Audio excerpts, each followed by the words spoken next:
හොඳයි පින්වත්නි සියලු දෙනාම සාදුකාරය පවත්වන්නකෝ. හරි මම ආරම්භයක් විතර පොඩි කතාවක් කියන්නම්. ඒ කතාවේ තියෙන ගතියුතු අදහසක්. ඒ අදහස අරගෙන අපි කතාව ගොඩනගාගෙන යන්. එතකොට අදහස ඇතුලේ තියෙන හැඟීම් උල්පා ගන්න අවස්ථාවක් ලැබෙයි. සාමාන්‍යයෙන් අපි දන්න විදිහට අපේ ලාංකීය පරිසරයේ තාත්තලා සහ පුතාලා කියන ඒ සම්බන්ධය ගත්තාම පොඩි තියෙනවනේ අර අම්මයි පුතාලයි වගේ නෙමෙයි ටිකක් පොඩි දුරස්දහයක් තියෙනවා. හැබැයි අපිට හැමසෙම තාත්තලා සම්බන්ධවලු ගෞරවයක් තියෙනවා. මම මේ කතා කරන කතානායකයා පවුලේ හිටපු පුතා. මේ තාත්තයි පුතාගේ අතර සම්බන්ධයක් මේකේ තියෙනවා. තාත්තා හැමතිස්සෙම මේ පුතාට ටිකක් දැඩිව කියපු කාරණා ටිකක් තියෙනවා. ඒ තමයි අපි තුමු නිකන් ලයිට් එකක් දාලා තිබ්බොත් ගෙදර තාත්තට ගාලා කියනවා මමද ලයිට් එක නිවන්නේ. තමුන්ට ඒක කරන්න බැරිද? ඊට පස්සේ පුටුවක් එහෙම වෙලා තිබ්බොත් මේවා කවුද පිළිවෙලට හදන්නේ? තමුන් මේවා හදන්නේ නැද්ද කියලා. ওই වගේ ගෙදර තියෙන ලොකු තැන ඉඳන් පොඩි තැන දක්වා සියලුම දේවල් මේ පිරිමි දරුවට තමයි තාත්තා හැමතිස්සෙම කිව්වේ.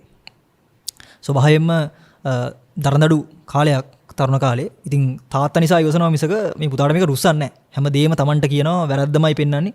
කිසිම ප්‍රශංසාවක් නැහැ කියලා. කොමරි කාලය ගත වෙනකොට මේ තාත්තගේ ඇසුරේ පුතා හැදිලා කාලය ආවා රස්සාවකට යන්න. ඉන්ටර්විව් එකට මේ දරුවා ගියාම ඉන්ටර්විව් එක තිබ්බ ඒ හෝල් එකේ ප්‍රධාන දොරටුව ඔහේ අරලා දාලා තිබ්බේ. මුරකාරයෙක්වත් නැහැ. ඇතුළට යනකොටම මේ දරුවට නිකන් තාත්තා එතන ඉඳන් කතා කරනවා ගැහුණා ගේට්ටුව නිකන් ඔහේ අරලා දාලා තියෙන්නේ වහන්න නැද්ද කියලා. මේ දරුවා කරපු වැඩේ කවුරුත් අහලා බලලා හිටියේ නැහැ. නිකන් අරලා දාලා තියෙන එක අනාරක්ෂිතයි. ඒ හින්දා ඇරලා ඒ අරලා තිබ්බ ගේට්ටුව වැහුවා. වහලා ඉස්සරහට යනකොට ඒ බිල්ඩින් එකේ පැත්තේ තිබ්බ අර ලස්සනට මල් වල තියෙනවනේ බිල්ඩින් වල.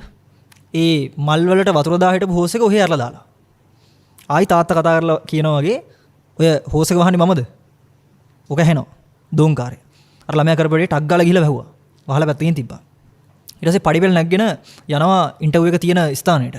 ඒ ස්ථානෙට ගියාම ඉස්සරහා පුටු වල විතරක් මිනිස්සු වාඩිලා ඉන්නවා. හැබැයි මුළු හෝල් එකේම ලයිට් දාලා. හරිද? ආයි තාත්තා ඇවිල්ලා මතක් කරනවා වගේ කනට ඇහෙනවා මේ ඔය ලයිට් එක නිවන්නේ මමද? හරිද? ඉතින් අර හේම්ම ගිහිල්ලා ලයිට් එක නිවනවා. ලයිට් එක නිවලා ඉවරනාට පස්සේ පේනවා ඉස්සරහත් ෆෑන් දාලා දිනවා පිටිපස්සෙත් ෆෑන් දාලා දිනවා. පිටිපස්සේ කවුරුත් නැහැ ඉතින්. අර ෆෑන් ටිකක් නිවනවා තාත්තා නගරා වගේ. ඊට පස්සේ ගිහිල්ලා පැත්තකින් වාඩිලා ඉන්නවා. මේ ළමයාට පේනවා අර ඉන්ටර්විව් එකට යන මිනිස්සු යන පයින්ම අනිත් පැත්තට එනවා. ඒ කියන්නේ යන පරක්කු විතර අනිත් පැත්තට එනවා. කවවත් තෝරගන්නේ නැහැ වගේ. මේ ළමයාට බය හිතෙනවා Tamanටත් ඕකම තමයි වෙන්නේ. එහෙනම් පුළුවන් තරම් සූදානම් ශරීරයෙන් යන්න ඕනේ කියලා තමන්ගේ වාරය ආවම ඇතුළට යනවා. ඇතුළට ගිහිල්ලා නිකන් හිතන්නකෝ මම තමයි ළමයා කියලා. මම ගිහිල්ලා වාඩි වෙනවා. ඒ ළමයා ගිහිල්ලා වාඩි වෙනවා. මෙහෙම ඉස්සරහා ඉන්නවා ජජ් පැනල් එක. ඉන්ටර්විව් එකට මේ ඉන්ටර්විව් කරන මිනිස්සු ටික. නැත්තම් ඒ බොස්ලා ටික. එතන හිටපු එක මහත්මයෙක් කියනවා තමුන්ට කවදින්ද රසාවට එන්න පුළුවන්. කිසි ප්‍රශ්නයක්වත් ඇහුවේ නැහැ. සුසුකමක් බැලුවෙත් නැහැ. පළවෙනි ප්‍රශ්නේ යොමු කරේ කවද්ද තමුන්ට රසාවට එන්න පුළුවන් කියලා. අර දරුවට හිතා ගන්න බැරුණා මොකද්ද මේ අහන ප්‍රශ්නේ කියලා. කිසිම සුසුකමක් බලන්නේ නැතුව කොහෙන්ද කින්ද බන්ද බලන්නේ නැතුව ඇයි මෙහෙම ඇහුවේ කියලා. ඊට පස්සේ මේ ළමයා අහනවා සර් මගේ මේ සහතික ටිකවත් බැලුවේ නැහනේ. සහතික වැඩක් නැහැ. එන්න පුළුවන් කවද්ද? මේ ළමයා කිව්වා සර්ලා කැමති දවසකට එන්න පුළුවන් කියලා. එහෙනම් තමුන් හෙටින්දම වැටෙන්න කියලා කිව්වා. මේ ළමයාට පුදුමයි කලින් අච්චර 100 ගාණක් ඇතුළට ගිහිල්ලා ඒ ආපු ගියපු සැනින් අනිත් පැත්තට ආවා තමන්ව තෝරගත්තා. ඊට පස්සේ මේ ළමයා ඇහුවා සර් මට ප්‍රශ්නයක් අහන්න පුළුවන් නම් මට ලොකු ගැටලුවක් තියෙනවා. ඒ තමයි මේ මගේ කිසිම සුදුසුකමක්වත් මගේ හැකියාවක්වත් මම කොහෙන්ද කින්ද මන්ද නමවත් අහන්න නැතුව ඔබතුමාලා මාව එක සැරේ රසාවට ගත්තේයි කියලා දැනගන්න පුළුවන් නම් වටනවා කියලා ඇහුවා. හරිද? මොකක්ද ඒකට හේතුව කියලා ඇහුවේ. ඊට පස්සේ කිව්වා අපි ඔයා අර ප්‍රධාන ගේට්ටුව ඉඳන් ඇතුළට එන තැන දක්වාම අපි කැමරාව වලින් නිරීක්ෂණය කරා. ඊට කලින් ආපු කවුරුවත් කිසිම ගාණක් තිබ්බේ නැහැ අර අපතේ යන වතුර ටික දැක්කහම. ඇරලා දාලා තිබ්බ ගේට්ටුව දැක්කහම කවුරුත් ප්‍රතික්‍රියා කළේ නැහැ. ඒ මිනිස්සු නිකන් ඔහේ ඇවිල්ලා ඉන්ටර්විව් එකට මුණ දීලා ගියා. අපි බලන් හිටියා ඔයා උඩට ඇවිල්ලා අර පිටිපස්සේ දාලා තිබ්බ වැඩක් නැතිව පත්තුවේ තිබ්බ ලයිට් ටික නිවලා දානවා. ෆෑන් ටික නිවලා දානවා. අපිට ඕනේ දක්ෂ කළමනාකාරවරයෙක්. හොඳ මැනේජර් කෙනෙක් අපි හොයන්නේ. ඉතින් ඔයාගේ සුදුසුකම් කොළ කැලි වල බලන්න දෙයක් නැහැ. කොහොමද සුදුසුකම් තියෙන මිනිස්සෙක් ඔයා කියලා. ඒකයි මේ තමුන්ව රසාවට ගත්තේ කියලා ප්‍රශංසා කරලා අර ළමයාව අගය කළා. කතාව ඒකයි. මේකේ අර මම මුලින්ම කිව්ව එක.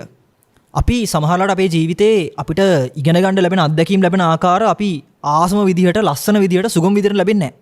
සමහර ඒවා ටිකක් අවධාරණාත්මකයි. ටිකක් සැරපරුෂයි. සමහර ඒවා කරුණාවන්තයි. එක එක විදිහේ දේවල් අපිට අපේ ජීවිතේට ලැබෙනවා. අපි දක්ෂ විය යුත්තේ ඒයින් ගත යුතු ඒ හැඟීම ඒ අපි සරලව කියනවා වයිබ් එක කියලා කියන්නේ. ඒ ස්වභාවය තමන්ගේ ජීවිතයට ඇතුළත් කරගන්න. ඒතර අපි නොදැනීම අවශ්‍ය තැනදී අවශ්‍ය විදිහට ගුණාංගයේ ක්‍රියාත්මක වෙනවා. තාත්තට පින් සිද්ධ වෙන්න අර දරුවා ඊටමත් මේ කුසලතා සම්පන්න මිනිසෙක් බවට පත් වුණා. ඒක තමයි මේ කතාවේ අර මම කිව්ව මැද හරිය සහ අග හරිය කතාවේ උත්ප්‍රාසය. හරිද? ඉතින් මට ඔක මතක් කරන්න ඕනේ පින්වත්නි මේ අපි සත්‍යක් හොයන පිරිස හැටියට මේ ලෝකේ යථාර්ථය මොකක්ද කියලා හොයාගන්න පොඩ්ඩක් නුවණ මෙහෙවන පිරිස හැටියට අපිට තාත්තා කෙනෙක් වගේ උත්තමෙක් තමයි බුදුහාමුදුරුවෝ කියලා කියන්නේ. ඒ කියන්නේ බුදු පියාණන් වහන්සේ කියලාම ආමන්ත්‍රණය කරන්නේ. බුදුහාමුදුරුවෝ තමයි එකම අර අම්මා සහ තාත්තා කියලා ඒ ආමන්ත්‍රණ දෙකෙන්ම ආමන්ත්‍රණය කරන්න පුළුවන් යුගලය. බුදුහාමුදුරුවෝ සමහරලාට හඳ වගේ අම්මා වගේ ඊටාම සෞම්‍යයි කරුණාවන්තයි. සමහරලාට තාත්තා වගේ නැත්නම් ඉර වගේ සමහර තැන්වල අවදාරණාත්මකයි. සමහර තැන්වල කියන්න ඕන ටික කියලා දානවා. ඉතින් අපි හැමතිස්සෙම අම්මගේ කරුණාවම බලාපොරොත්තු වෙන්න බෑ. සමහර තැන්වල අපිට බෑ කියපු දේවල් බුදුහාමුදුරුවෝ කරන්න කියලා තියෙනවා ඒ අනාගතය දැකලා. උදාහරණයක් උත්තම සිල්වල පිහිටන්න යහපත් වෙන්න මිනිසෙක් වෙන්න කියලා තියෙන අවධාරණයෙන් දැන් ඔය සුමනා සූත්‍ර වගේ ගත්තොත් දන් දිය යුතුමයි පින් කළ යුතුමයි කියලා අවධාරණෙම කියලා තියෙන්නේ ඇයි? මිනිස්සු ස්වභාවයෙන් දන් දෙන්න පින් කරන්න කැමති නැහැ. ඉතින් දන් දෙන්න අකමැති පින් කරන්න අකමැති මිනිසුන්ට එහෙම කිව්වහම දරා ගන්න බෑ. ඇයි එහෙම කියන්නේ කියලා. හැබැයි එහෙම බැරි ගාතේ හරි පොඩ හරි කරොත් අනාගතේ ඉන්ටර්විව් එක පාස් වෙන්න පුළුවන්. හරිද? ඒ නිසා අන්ධෙක්ට S2 දුන්නාම තියෙන වටිනාකම අන්ධෙක්ම තමයි දන්නේ. හරිද? බඩගින්න හිටපු පිපාසයෙන් හිටපු මිනිස්සෙට බත් කටක් වතුර විදුරක් දුන්නාම තියෙන ආස්වාදයේ සතුට සැනසීම දන්නේ ඒ දේ ලැබිච්ච කෙනා. කිලුට ඇඳුම් තියෙන මිනිස්සෙට හොඳ ඇඳුමක් දුන්නොත්, ඒ වගේම යන්න රතයක් නැති මිනිස්සෙට යානයක් දුන්නොත්, ඉන්න හිසට සෙවණක් නැති මිනිස්සෙට සෙවණක් දුන්නොත්, ඒ ලැබෙන කෙනා තමයි ඒකේ වටිනාකම දන්නේ. ඒ වගේම මේ ලැබිච්ච කෙනා තමයි අර දුන්න කෙනා සම්බන්ධ මහා ප්‍රසාදයක් හිතේ ජනිත කරගන්නේ. ඒ වගේ තමයි බුදුහාමුදුරුවෝ කියන්නේත් බුදු පියාණන් වහන්සේලා කියන්නේත් ලෝකේ මුළු ඝන අන්ධකාරයෙන් වෙල්ලා තියෙන කාලෙක පහන් ආලෝකේ නැත්තම් සූර්යාලෝකයේ ලෝකෙට දායද කරපු උත්තමයෝ. ඉතින් උන්වහන්සේගේ ගුණය අපිට يعني වචන වලට කියන්න අමාරුයි. ඔක තථාගතයන් වහන්සේ මේක තැනකදී කියනවනේ මේ බුද්ධෝපි බුද්දස්ස බණේය වන්නං කප්පම්පි චයඤ්ඤ මබහ සමානෝ. කීයේත කප්පෝ චිරදීග මන්තරේ වන්නෝන කීයේත තථාගතස්ස කියලා කියන්නේ. ඒ කියනවා මේ තථාගතයන් වහන්සේ නමක් බුදු පියාණන් වහන්සේ නමකගේ ගුණය වර්ණනා කරන්න ගත්තොත් අනිකුත් ධර්මයක් දේශනා කරන්නේ නැතුව කපක් මුළුල්ලේ එක වචනයක්වත් බුදු ගුණේ ඇරෙන්න නොකියා දේශනා කළත් බුදු පියාණන් වහන්සේලාගේ ජීවිතාංශය ගෙවෙනවා. හැබැයි බුද්ධ ගුණේ දශමයක්වත් කිලිවර ගන්න වෙන්නේ නැහැ කියනවා. ඉතින් ඒකයි කියන්නේ අර අචින්ත වූ ගුණයක් බුදු පියාණන් වහන්සේලාට තිබ්බේ කියලා. ඒකයි අර මතක් කරන්නේ යම් කිසි ගුණයකට හෝ තථාගතයන් වහන්සේගේ කෙනෙක් හිත පහදව ගත්තොත් සබ්බේතේ සග්ගපරායනා කියන එක. ඒ සියලු දෙනාම සුගතියට මඟ විවර කරගත්තා කියලා කියන එකට. සුගතිය කියන එකේ අතිශයම ගැඹුරු අර්ථය නිබ්බානම් පරමං සුඛං කියන එක. කියන්නේ පරම විමෝක්ෂය නැත්තම් නිවීම. ඉතින් ඒ සියලුම තැන් වලට අපිට පාර අවදි කරන්නේ එලිපෙහෙලි කරලා මේ මඟ විවර කරලා දෙන තථාගතයන් වහන්සේලා. බුදු පියාණන් වහන්සේලා නැත්නම් මේ ලෝකෙ නිකන් හිතා ගන්න බැරි මට්ටමේ අපායකට හා සමානයි. කිසිම ගුණධර්මයක් නැතුව කිසිම මනුස්සකමක් නැතුව ඔහේ යන්නම් වාලේ යන කකුල් දෙක කෙලින් තියෙන කෂේරුකාව කෙලින් තියෙන තිරසන්නු තමයි ලෝකෙ ඉතුරු වෙන්නේ. බුදු පියාණන් වහන්සේලා මේ වගේ ධර්මයක් ලෝකෙට ඒකාලෝක නොකරන. ඒ නිසා ඒ ගුණය අපි හිතේ තියාගන්න ඕනේ. ඒ තියෙන ඥාන දර්ශනය, ඒ තියෙන සමාධි ගුණය, ඒ තියෙන ප්‍රඥාව අපිට වචන වලට කියන්න බැරි තරම්. ඉතින් බුදුහාමුදුරුවෝම බුදු පියාණන් වහන්සේලා ගැන කරපු දේශනාව, ධර්මයේ සම්බන්ධව කරපු දේශනාව, සංඝයා ගැන කරපු දේශනාව තමයි අපිටත් අරගෙන අද වචන වලට කියලා උන්වහන්සේලා වන්දනා කරන්න තියෙන්නේ. මොකද අපේ වචන දක්ෂ නැහැ ඒකට. ඒ හින්දා අපි අනුමාන වශයෙන් හරි ධර්මයේ කෙරේ පැහැදිලා තියෙන්නේ බුදු පියාණන් වහන්සේලා නිසා. ඒ වගේම බුදු පියාණන් වහන්සේලා දේශනා කරපු අඩුවක් නැතුව දේශනා කරපු ධර්මයේ නිසා. ඒක අඩුවක් නැතුව පරිපූර්ණය කරන්න හික්මන මහා සංඝයා නිසා තමයි මේ ධර්මයේ මේ කාලෙන් තියෙන්නේ. ඉතින් ඒ තාත්තා දුන්න දායාදයේ ළමයි විදිහට අරන් යන එක තමයි අපේ පරම යුතුයකම. එහින් නෙලාගත යුතු උපරිම ඵලදාව නෙලා ගැනීම තමයි අපේ පරම වගකීම. ප්‍රතිපත්ති පූජාවෙන් බුදු පියාණන් වහන්සේ පූජා කරාගෙන තන උත්කෘෂ්ඨ වෙන්නේ ඒ හින්දා. උපරිම බුද්ධ පූජාව කරා කියන්නේ ඒකට. ඉතින් කෙනෙක් මල් පහන් සුවඳුම් පූජා කරලා බුදු පියාණන් වහන්සේලාව නමදිනවා නම් ආහාර පාන ආදී දානමාන සකස් කරලා සංඝයා උදෙසා වත් පිළිවෙත් කරනවා නම් ඒ සියලුම දෙහි අවසාන අග්‍රඵලය උත්කෘෂ්ඨ කූට ප්‍රාප්තිය වෙන්නේ ඒ විමුක්තිය, ඒ විමෝක්ෂය ළඟා කරගෙන ආයි නොවෙන්නම නිවි යන එක. හරිද? එතනටයි අපි හැමෝම අරමුණු තියාගන්න ඕනේ. එහෙම කරොත් තමයි බුදු පියාණන් වහන්සේලා ඉස්සරහා අපිට ලැජ්ජාවක් නැතුව කෙලින් හිටගෙන වැඳලා එන්න පුළුවන් වෙන්නේ. තේරෙනවද? ඒ නිසා ඒ ගුණය අනන්තයි පරිමාණයි. ඒ ගුණයට අප සියලු දෙනාගේම උත්තමාංග නමස්කාරය වෙන්න ඕනේ කියන අර්ථය හිතේ දරා ගන්න ඕනේ. ධර්මයේ තියෙන සම්දිට්ඨික කාලික ගුණය තුන් ලෝක ධාතුවේ කවදා කාලයක කොහොම ගියත් ඒ ධර්මයේ ගුණය මකන්න බෑ. ඒ වගේම ඒ නුවණ ගුණය නැත්තම් විමෝක්ෂය ලබන්න තමන්ගේ ජීවිතේම කැප කරපු මහා සංඝරත්නය එදත් ඉන්නවා, අදත් ඉන්නවා, අනාගතෙත් මේ ලෝකේ පහළ වෙනවා. ඉතින් මේ සියලුම මහා උත්තමයන් වහන්සේලාගේ දෙපා නැමද වන්දනා කරනවා කියන අර්ථයෙන් අපි තෙරුවන් වන්දනා කරලා අපේ සාකච්ඡාව ආරම්භ කරමු. සියලු දෙනාම සාදුකාරයක් පවත්වන්න. නමෝ තස්ස භගවතෝ අරහතෝ සම්මා සම්බුද්දස්ස. නමෝ තස්ස භගවතෝ අරහතෝ සම්මා සම්බුද්දස්ස. නමෝ තස්ස භගවතෝ අරහතෝ සම්මා සම්බුද්දස්ස. ඉතිපිසෝ භගවාරහං සම්මා සම්බුද්ධෝ විජ්ජාචරණ සම්පන්නෝ සුගතෝ ලෝකවිදු අනුත්තරෝ පුරිස ධම්ම සාරති සත්තා දේව මනුස්සානං බුද්ධෝ භගවාති ස්වාඛාතෝ භගවතා ධම්මෝ සන්දිට්ඨිකෝ අකාලිකෝ ඒහි පස්සිකෝ ඕපනයිකෝ පච්චත්තං වේදිතබ්බෝ විඤ්ඤෝහීති සුපටිපන්නෝ භගවතෝ ශාවක සංඝෝ උජුපටිපන්නෝ භගවතෝ ශාවක සංඝෝ ඥායපටිපන්නෝ භගවතෝ ශාවක සංඝෝ සාමීචි පටිපන්නෝ භගවතෝ ශාවක සංඝෝ යදිදං චත්තාරි පුරිස යුගානි අට්ඨ පුරිස පුග්ගලා ඒස භගවතෝ ශාවක සංඝෝ ආහුනෙය්‍යෝ පාහුනෙය්‍යෝ දක්ඛිනෙය්‍යෝ අංජලි කරණීයෝ අනුත්තරං පුඤ්ඤක්කෙත්තං ලෝකස්සාති නත්ති මේ සරණං අඤ්ඤං බුද්ධෝ මේ සරණං වරං නත්ති මේ සරණං අඤ්ඤං ධම්මෝ මේ සරණං වරං නත්ති මේ සරණං අඤ්ඤං සංඝෝ මේ සරණං වරං ඒතේන සච්ච වච්චේන හෝතු තේ ජය මංගලං කායේන වාචා චිත්තේන පමාදේන මයා කතං අච්චයං කමමේ භන්තේ භූරි පඤ්ඤ තථාගත කායේන වාචා චිත්තේන පමාදේන මයා කතං අච්චයං කමමේ ධම්ම සන්දිට්ඨික අකාලික කායේන වාචා චිත්තේන පමාදේන මයා කතං අච්චයං කමමේ සංඝ සුපටිපන්න අනුත්තර සාධු සාධු සාධු.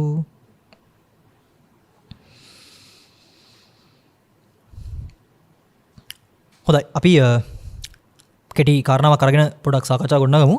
මේකෙදි මම මුලින් මතක් කරන්නේ අපි දැන් ඕනම සාකච්ඡාවක් හරි ඕනම හැඟීමක් සම්ප්‍රේෂණය කරන්න අද භාවිතා කරන්න වෙන්නේ භාෂාව. අපේ තියෙන වචන ටික. ඒතර අපි කතා කරන්නේ සිංහල භාෂාව. සමහරවිට දැන් අද අපි සාමාන්‍ය ලෝකේ භාවිතා කරනකොට ඕකේ ඉංග්‍රීසි වචනත් එහෙම මෙහෙන් අපිට සාමාන්‍යලා තියෙන්නේ. හරිද? කොහොම හරි අපිට වචනේ පාවිච්චි කරන්න වෙන්නේ. මේකේ මෙන්න මෙහෙම තනක් තියෙනවා අපි බලන්න ඕන. ඒ කියන්නේ අපි නිකන් හිතමු මෙන්න මේ කෙනා තමයි දේශකයා. හරිද? මේ කෙනා තමයි ශ්‍රවණය කරන්න ශ්‍රාවකයා. හරිද? මේ කෙනාගේ හැඟීමක් තියෙනවා. හරිද? දේශකයා තුළ හැඟීමක් තියෙනවා යම්. ඒ හැඟීම තමයි මෙයා සම්ප්‍රේෂණය කරන්නේ වචන හරහා. හරිද? මේ වචන ටික තමයි මෙයාගේ කනට එන්නේ. හරිද? ඒ කනට එන වචන ටික මෙයා අනිත් පැත්තට ඩිකෝඩ් කරගත්තොත් තමයි මේ හැඟීම හරියට එන්නේ. හරිද? මොකද මම එහෙම කියන්නේ හේතුව මෙයාගේ හැඟීම වචන හරහා කිව්වට මේ වචනවල ලෝකය තුල තව හැඟීම් තියෙන්න පුළුවන්. පැහැදිලිද? මම උදාහරණයක් කිව්වොත් දැන් අද තියෙන වචනයක් තියෙන්නේ අරහං කියලා. මට එයා අරහං කියනකොට අපිට මතක් වෙන්නේ බුදුහාමරගේ අරහං ගුණේ නෙමෙයි. හරිද? එයා එපා වෙලා කියලා නිකන් අදහස තියෙන්නේ. ඕන්නේ නැහැ යා වගේ එකක් තියෙන්නේ. පැහැදිලිද මම කියන එක? ඒකට තේරෙනවද වචනේ ඇතුලේ මිනිස්සු එක එක විදිහට හැඟීම වෙනස් කරගෙන තියෙනවා. පැහැදිලිද මම කියන එක? එතකොට දක්ෂ වෙන්න ඕනේ මොකද්ද? අර හැඟීමම ඉලිප්පෙන විදිහට ඒ වචනේ අර්ථය තමන්ගේ ජීවිතයට ගන්න එක. ඒක තමයි අර බුදුහාමුදුරුවෝ අර කාලසිරු පුත්‍රයාගේ කතාවේදී කියන්නේ. අනේ පිරිසුතුමාගේ පුතා බණ අහන්නම් කිව්වේ සල්ලි වලටනේ. සල්ලි දුන්නොත් බණ අහන්නම් කියලානේ ගියේ. ඒක බුදුහාමුදුරුවෝ අධිෂ්ඨානයක් කරනවානේ. මේකේ වචන නම් මතක හිටින්න ඕනේ නැහැ. හැබැයි අදහස වැටහෙවා මේ තරුණයට කියන එක. උන්වහන්සේ මේ මාර්ගඵල ලබනවනේ. ඒතොර ඒ අදහස වටහා ගැනීම තමයි අතර මම අරු මේකේ. ඒ මොකද අපිට සම්ප්‍රේෂණ මාධ්‍ය වෙලා තියෙන භාෂාව. හරිද?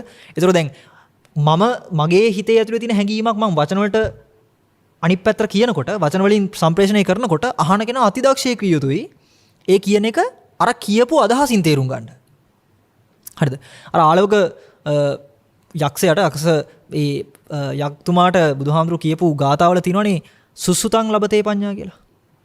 සුතං නෙමෙයි සුසුතං. ඒ කියන්නේ මනසේ ශ්‍රවණය කිරීම කියලා කියන්නේ. මනා කියලා කියන්නේ මොනවට අහනවා කියලා කියන්නේ. ඒ අදහස් කරන්නේ අර වචන නෙමෙයි. වචනාර්ථ නෙමෙයි වචනයට සම්බන්ධ වෙච්ච වචනය ඉලිප්පෙච්ච හැඟීම කියන එක. පැහැදිලිද? වචනයෙන් ඉලිප්පෙන හැඟීම කෙනෙක් හරියට අවශෝෂණය කරගත්තොත් එයාට හැමතිස්සෙම ඉතුරු වෙන්නේ මොකද්ද? එයාට ඉතුරු වෙන දෙයක් නැහැ අතරම. හරිද? දැනුමකට આવොත් තමයි ඉතුරු වෙන්නේ දෙයක්. හරිද? හැබැයි කෙනෙක් ඇහුවොත් එහෙම ඉතින් දැනුම ඉතුරු වෙන එක පාඩුවක්ද හාමුදුරනේ කියලා පාඩුවක් නෑ. ඇයි? ධර්මය කියන එක දරාගෙන සිටීමත් ලොකු භාග්‍යයක්. හරිද? ශාසනයක් තියෙන කාලේ දහම් පදයක් ඇහෙන කාලේ ඒ ධර්මයේ කටපාඩමින් හෝ දරන් ඉන්න එක වටිනවා. මොකද මේ ස්වභාවිත ධර්ම වචනය ලෝකේ හැමදාම ජීවමාන නැහැ නේ. අති දුර්ලභයි. කලුණික හොයාගන්නවා වගේ තමයි. මොකද බුදු පියාණන් වහන්සේලා ලෝකේ පහළ වෙන්නේ නැහැ හැමදාම. තේරෙනවද?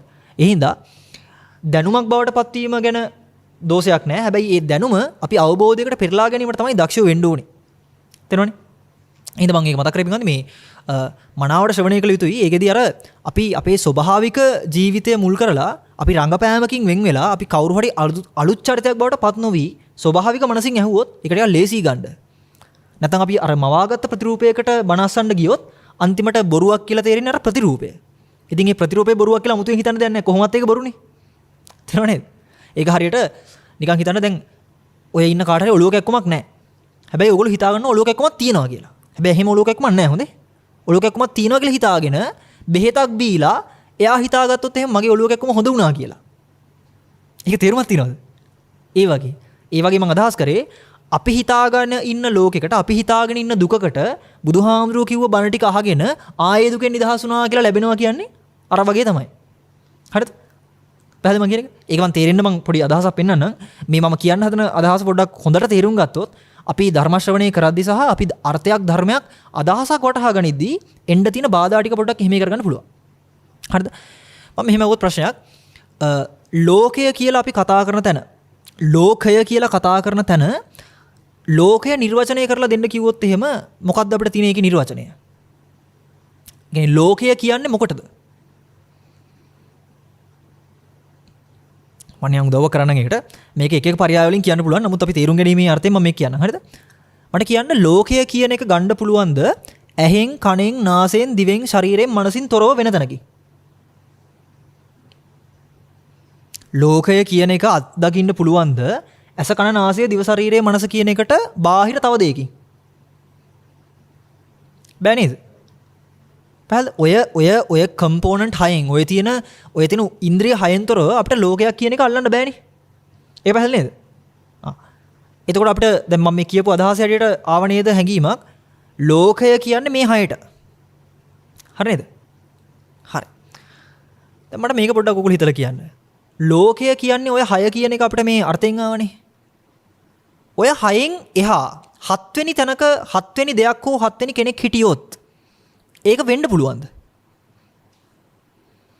ලෝකය කියන්නේ ඔය හය නම් ඔය හයෙන් එහාට ලෝකයක් කියන එක ගන්න බැයි නම් හත්වෙනි තැනට තව කවුරු හරි උකට දාන්න පුළුවන්ද? බෑ නේද? හරියට බලුව බෑ නේද? නමුත් ඕක බෑ කියලා ඔයගොල්ලෝ ඔළුව වනනකොටම හත්වෙනිය තමයි ඔය කතා කරන්නේ. මනේ උදාහරණයක් උතෙම ඇහැ, කන, නාසය, දිව, ශරීරය, මනස කියන එක තමයි නේද ලෝකය කිව්වහම ඔළුව වනන්නේ කවුද කියලා හිතෙන්නේ? ඔව් එහෙමයි කියලා ඔළුව වනන්නේ කවුද? මමනේ. තේරෙනවද? මට තමයි තේරෙන්නේ ඇහැ, කන, නාසය, දිව, ශරීරය, මනස කියන හයෙන් තොරව ලෝකයක් පවතින බෑ කියලා. දැන් එතන තිබ්බ ආගියුමන්ට් එකේ මොකක්ද ආපු මේ අවසාන එක? හයෙන් තොර ලෝකයක් නැහැ කියලානේ. අපි ඔව් කියලා කියනකොටම හයෙන් තොර ලෝකයක් නැහැ කියලා මට තේරෙනවා කියලා හත් වෙනි ඉන්නවා. තේරෙනවද මම කියන එක? අරක තමයි නැති හිසේ අමාරුවක් හදාගෙන ඊට පස්සේ ධර්මයේ කියන බෙහෙත බොන්න හදනවා. පැහැදිලිද මම කියන එක? තේරුණා කියලා මම හිතනවා ඈ. ඒ කියන්නේ අපි නිකමට ගමු ඇස, කන, නාසය, දිව, ශරීරය, මනස කියන්නේ මේ මෙන්න මේක කියලා. මේකෙන් තොරව ලෝකයක් වෙනවන්න බෑනේ. අපිට වෙලා තියෙන්නේ මොකද? ඔව් මේකෙන් තොරව ලෝකයක් හම්බෙන්නේ නැහැ කියලා මෙතන කෙනෙක් හම්බෙනවා. මෙයාට තේරෙන්නේ මේක. හරි නේද? හරි. දැන් අපි මුලින්ම කතා කරපු පදනමත් එක මේක යන්කෝ. හරිද? මම නිකන් තේරෙන්න ගන්නම් මෙහෙම. හරි. මේ තමයි ලෝකයේ නිර්වචනය. හරිද? මේ ලෝකයේ නිර්වචනය. මේක තමයි මොකද්ද? ඇස, කන, නාසය, දිව, ශරීරය, මනස. මේකේ ඔය හය තියෙනව නෙමෙයි ඈ. මේක කියන්නේ ඔය හය කියලා ගන්න. දැන් අපිට ආපු ප්‍රශ්නේ තමයි මේ හය තේරුම් ගන්න මෙයා. ඒ තමයි මම අපි හිතන් ඉන්නේ ඈ. දැන් මේක හත් වෙනියා නේද? හත් වෙන්නෙක් ඉන්න බෑ නේද? ඒතර ආයි මේ හත් වෙන්නා කියන වේසියෙන් ඉන්නෙත් කවුද හරියට බැලුවොත්? මේක වෙයි නේද? හරිද? මෙන්න මේක පොඩ්ඩක් බලන්න ඕනේ.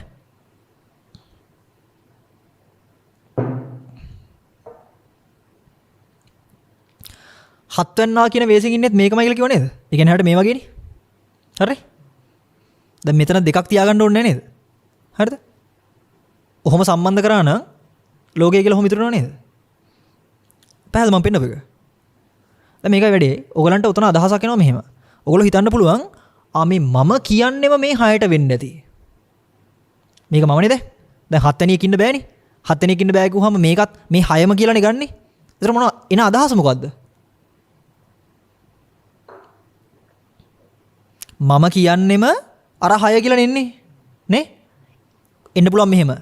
ඇස කන නාසය දිව ශරීරය මනස ඇතුලේ මම ඉන්නවා කියලා එක්ක හිතෙනවා.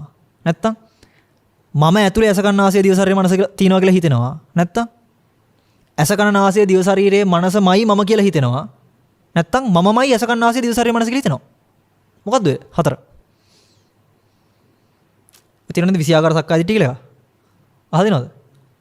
ටෙක්නිකල් ඒ කියන්නේ ඇකඩමික් පැත්ත දන්න කෙනෙක්ට ඒක මම කිව්වේ. ඒ කියන්නේ ඔය විෂයාකාර සක්කාය දිට්ඨිය ගැන කතා කරනවා. ඒ කියන්නේ අපිව අහුවෙන්න තියෙන මෝඩ දෘෂ්ටි ටික. කියන්නේ නැති ඔළුවක එක්කමක් හදාගෙන ඒක හොඳ කරගන්න යන්න තියෙන මෝඩකම් විශ්ව ඔය පෙන්නන්නේ. තේරෙනවද? පහළ මං කියන එක. ඒතර තේරෙනවද මං කිව්ව එක? දැන් මෙන්න මේ මමයට තමයි මේ ලෝකේ හම්බෙන්නේ කියලා හිතන් හිටියේ. හැබැයි තේරෙනව නේද මම කියන තැනම තියෙන්නේ තායි ලෝකය කියන එක මිසක් හත්වන්නේක් නෙමෙයි කියන එක. ඒතර අපිට හිතෙන්නේ මේ දෙකම එකයි කියලා. ඒක වැරදි. ඒ දෙකම එකයි කියද්දි මම කියන එක ඇත්ත කරලා තමයි ලෝකය කියන එකට සමාන කරන්නේ. ඒක වැරදි කියලා තේරෙනව නේද? ලෝකය කියන අර්ථකථනය වැරදිට ගත්ත හින්දායි අපිට හිතෙන්නේ මොකද්ද? ලෝකය පරිහරණය කරන්නේ මම කියලා. හරිද?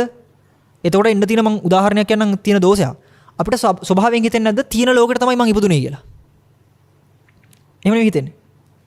අම්මා තාත්තා හිටියා ලෝකේ මම ඒගොල්ලන්ට දාව ඉපදුනා. දැන් ගෙදර යනකොට ගේ තියනවා කියලා හිතනව නේද? මේ වගේ එකක් තමයි. හරිද? පැහැද? මම මැරුණට පස්සේ මේ ටික තියෙයි මම තමයි මැරෙන්නේ කියලා කියන්නේ. පැහැද මං කියන එක? හිතන්න ඕනේ නේද මම කිව්වා මේ කියන්නේ විමසීමක් තියෙන්නේ කොහොමද? ඒ කියන්නේ මෙහෙම කියලා නිකන් අර අපිට නිකන් අර මේ සීක්වන්ස් එකක් යා කරලා දෙන්න බෑ. හිතීමක් තියෙනවා. ඒ කියන්නේ හිතීමක් කියන්නේ විමසීමක් තියෙනවා අතරම. යෝනිසෝ මනසිකාරය කියලා කියන්නේ. ඒ කියන්නේ මනාවට මනසිකරණය විය යුතුයි. ඒ කියන්නේ පටන් ගන්න තැන ඉඳන්ම හරියට අවබෝධ වෙන්න. හරිනේ? හරි. අනිවාර්යයෙන් කිව්වොත් එහෙම රූප වේදනා සංඥා සංකාර විඥාන මේ වෙන පරියායක්. හරිද? රූප වේදනා සංඥා සංකාර විඥාන කියන පහෙන්තරෝ ලෝකයක් ගන්න බෑ. අපිට තියෙන මෝඩකම මොකද්ද? මේ පහ මට තේරෙනවා කියන එක. හැබැයි එතකොට මෙයා 6 වෙන්න වෙනවනේ. නේ? 6 වෙන්නේ බිහි වෙන්න බෑනේ මේ පහ නම් තියෙන්නේ දැන්. මේ පරියායෙන් ගත්තොත්. එහෙනම් මේ 6 කියලා කියන්නේ අතර මේ පහටම තමයි. හරිද? ඒතර මේ පහයි මෙහි පහයි කියලා දෙකක් නෙමෙයිනේ කියන්නේ. මේ ස්වභාවය කියන්නේ කොහොම? පැහැදිලිද? ඔන්න ඕක තමයි ලෝකය කියන නිර්වචනේ තියෙන්නේ. හරිද? මම කිව්වේ මුලින්ම එන්න තියෙන වරද්ද තමයි මේ පහ තේරුම් ගන්න හදන මමයව නිවන් දක්කන්න හැදුවොත් මේ කවදාවත් කරලා ඉවර වෙන්නේ නැහැ. ඇයි මෙහෙමක් ඇත්තර නැහැ. තේරෙනවද? මෙහෙම එකක් ඇත්තටම පවතින්නේ නැහැ. මේක අපි කොහොමද මවපු එකක්. මේ ස්වභාවයයි පැවැත්ම. පැහැදිලි මං කියන එක. පැහැදිලි මං කියන එක.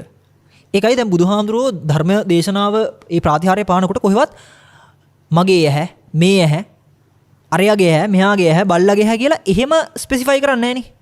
ඇස පිරිසින් දැතිය යුතුයි කියලා කියන්නේ. කන පිරිසින් දැතිය යුතුයි කියලා කියන්නේ. පැහැදිලිද? එහෙනම් මොකද ස්වභාවය ගැන කියන්නේ ඔය? අපි කරන්නේ මොකද්ද? මගේ ඇහැ කියන එකෙන් ගන්නෙ. හරිද? මගේ ඇහැ කියලා ගනිද්දිම මම දන්න මමයා වෙනවා. හරිද? සාමාන්‍ය කෙනෙක්ට නම් මේ ටික තමයි ඔය කියනවා කියලා හිතනවා. තව ටිකක් දන්න කෙනෙක්ට කියනවා නෑ මේ ටික නම් මස් ටික බුදුහාමුදුරුවෝ ඊට වඩා ඇතුලෙන් දකින්න ඇති. එහෙමනේ අපිට එන්නේ. එන්නේ අපේ තියෙන අර දැනුමි මට්ටමත් එක්කනේ අපි ඔක සංසන්දනය කරගෙන යන්නේ. ඒකයි ඔය. හරිද? ස්වභාවය ගැන කියන්නේ. පැහැදිලිද? ස්වභාවය කියලා කියන්නේ මට හම්බෙන ස්වභාවය නෙමෙයි. මට හම්බෙන ස්වභාවය නෙමෙයි. මට හම්බෙන ස්වභාවය කිව්වොත් මොකද්ද? මේ ටික හම්බෙන මම කියන එක ඔය කියන්නේ. මං කිව්වේ 6 වෙන්න එනවා කියන්නේ බුදුහාමුදුරුවෝ දේශනා කරපු පදනම බින්දනවා. ඔය සබ්බ සූත්‍රය එහෙම කියන්නේ. ඒකේ අදහස මම නිකන් කිව්වොත් රූපයෙන් වේදනාවෙන් සංඥාවෙන් සංකාරයෙන් විඥාණය කියන ඒ පහෙන්තරව කෙනෙක් තව දෙයක් ලෝකය කියලා පනවනව නම් ඒක වචන මාත්‍රයක් විතරයි. පැහැදිලිද? ඇස කන නාසය දිව ශරීරයේ මනසෙන් තොරව තවත් දෙයක් ලෝකේ තියෙනවා කියලා කෙනෙක් කියනවා නම් ඒක හුදු වචන මාත්‍රයක් විතරයි. ඉන්නේ දන්නේ නැහැ කියලා බුදුහාමුදුරුවෝ කියන්නේ. එහෙම මේ ඒ කොටසට වඩා තව එකක් තියෙනවා කියලා ගන්නවනම්. පැහැදිලිද මං කියන එක? හරිද? අපි නිකම්ම ගමු මෙහෙම ලෝකේ පාට තියෙන්නේ නිල් කහ රතු සුදු තැඹිලි. මම මේ උපමාව කියන්නේ හරිද? කෙනෙක් කියනවා ලා කහ පාට කියන්නේ 6 වෙනි පාට. හරිද? මම ලා කියලා ගත්තේ පොඩක් අර්ථය පෙන්නන්න. දන්න කෙනෙක්ට තේරෙන්නේ ඒකත් කහ පාටේම කොටසක් කියලා. ඒ වගේ. හරිද? අපිට අමතක වුණාට අපි හැමතිස්සෙම යමක් අහනකොට ශ්‍රවණය කරනකොට යමක් විමසනකොට දන්නේම නැතුව කවුද ඔක කරන්නේ? මේකෙන් නෙමෙයි විමසීමට කරන්නේ. يعني මේක විමසන්න නෙමෙයි දඟලන්නේ කවුරුත්. මේක. හරිද? මෙයා තමයි මේක විමසන්න හදන්නේ. හරිද? ඒකයි ඔගේ ප්‍රශ්නේ. ඒකයි පින්වත්නි අපිට හැමතිස්සෙම ඌනතාවයක් තියෙන. කියන්නේ අපිට බණක් ඇහුවාම අපිට තේරෙන්න අපිට එනවා මෙහෙම එකක් නේ. හරි අර ටික තේරුණා. අරක තේරුන්නේ නැහැ. හරිද? ඒක ස්වභාවයෙන් එනව නේද? ඒ ස්වභාවයෙන් එන්නේ ඇයි? අපිට ඕනේ ස්වභාවය වටහා ගැනීම නෙමෙයි. අපිට ඕනේ ස්වභාවය මේ ස්වභාවය මෙයාට වටහා ගැනීමට. ඒකයි ගැටලුව. මෙයාට මොන හරි වැටුණොත් සතුරුයි. මෙයාට වැටුනේ නැත්තම් දුකයි. පැහැදිලිද මං කියන්නේ? ඒකයි ඔය කියන ගැටලුව. ඉතින් ඒකයි මම අර පෙන්නුවේ ලෝකය කියන ස්වභාවයයි හැමතිස්සෙම ධර්මයකින් විමර්ශනය වෙන්නේ. මට තේරෙන වෙනම ලෝකයක් නෙමෙයි. හරිද? මගේ තුල තියෙන තව ලෝකයක් නෙමෙයි. ලෝකයේ තුල ඉන්න මම කියලා කෙනෙක් ගැන නෙමෙයි කියන්නේ. ලෝකයමයි මම කියන කොටස නෙමෙයි කියන්නේ. ස්වභාවය කියන්නේ. පැහැදිලිද? පැහැදිලිද කියලා මම හිතනවා. ඒ නිකන් අදහස තේරෙනවා නම් එතන විමසන තැනක් තියෙනවා. හරිද? හරි. අපි පොඩි අර්ථයකට මේක පොඩක් උපමාවෙන් ටිකක් තව සංවර්ධනය කරලා ගත්තොත් මෙන්න මෙහෙම පොඩක් හිතන්න. නිකන් හිතන්න මේ අපි මේ වෙලාවේ නිදාගෙන ඉන්නේ කියලා හැමෝම. නිදාගෙන අපි හැමෝම මෙතන මේ අපි ඉන්න උපසරිය හීනයක් කියලා හිතන්නකෝ. මේක හිතන්න තමයි වෙන්නේ ඈ. මේක ඇත්තටම අතින්න යන්න බෑ. මේ දැන් ඇත්තනේ අපිට නේ. මේක දැන් හීනයක් නෙමෙයිනේ අපිට. මේකම අපිට අපිට සකස් කරගන්න පුළුවන් වුණොත් හීනයක් ඇතුලේ අපිට මේ තියෙන ස්වභාවයම දැනෙන්නේ නැද්ද? මේ තියෙන ලයිව් ගතියම, මේ තියෙන සජීවී ගතියම දැනෙන්නේ නේද? මොකද හීන දකින්නට තේරෙන්නේ නැහැ අපි දකින්නේ හීනයක් කියලා. හීනයක් දකින්නට හීනයක් දකින්න කියලා තේරෙනවා නම් ඒ කියන්නේ හීනයක් නෙමෙයි නේද අතන. තේරෙනවනේ? තව ආසන උදාහරණයක් තමයි චිත්‍රපටි බලනකොට. මොනවා හරි වෙන නාට්‍යෙම බලනකොට අපි දන්නේම නැතුව hina යනවා, ඇඬෙනවා. දැන් ඔය ක්‍රිකට් මැච් එකෙන් බලනකොට අපි දන්නේම නැතුව අප්පුඩි වදින්නේ. ඒ මොකද? අපිට අමතක වෙලා තින්නේ අපි චිත්‍රපටියක්, නාට්‍යයක් මේ ටීවී එක යන දර්ශනයක් බලන්න කියලා. එතන තේරෙනවද? ඇත්තම වෙලා කියන එක තේරෙනව නේද? ඇත්තම වෙලා කියලා තේරෙනව නේද? අන්න ඒ වගේ ස්වභාවයක් හිතන්න. නිකන් හිතන්න අර හීනයක් ඇතුලේ හීන කියලා නොදන්න අපි මේ හීන ඇතුලේ මෙහෙම ජීවත් වෙනකොට මේ වෙලාවේ ඕගලන්ට ප්‍රශ්නයක් එනවනම් දුකක් එනවනම් එන්න තියෙන්නේ කොහොමද? පැහැදිලිද මගේ ප්‍රශ්නේ? මේක හීනයක් කියලා හිතන්න උපමාවට ඒක අපිට තේරෙන්නේ නැහැ දැන්. අපිට මේක ඇත්තමයි. දැන් මෙතන ප්‍රශ්නයක් එනවනම් එන්න තියෙන්නේ කොහොමද? මෙතන දුකක් හට ගන්න පුළුවන් නම් මෙතන සකස් වීමක් වෙන්න පුළුවන් නම් අපි ගත්තොත් ඔය සංකාරය, දුක, පැනවීම අපි කතා කරන ඕනම දෙයක් ඔය දුක කියලා අපි නිර්වචනය කරලා තින්නේ මේ බුදුහාමුදුරුවෝගේ දේශනාවෙන් ගත්ත වචනත් එක්ක අරගෙන. සරලව කියනවා නම් මේ මොහොතේ දුකක් එනවා නම් එන්න තියෙන්නේ කොහොමද? පැහැදිලිද මම අහන ප්‍රශ්නේ? මොකද්ද තියෙන දුක?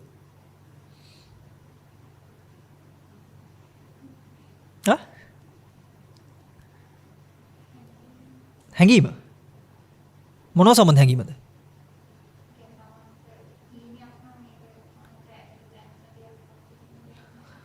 නෑ හීනය කියන එක මම ඒකමයි හීනය කියන උපමාව ගෙනාවෙම හීනයක් තුල ඉන්නවා කියලා හිතෙන්න බෑ තමන්ට.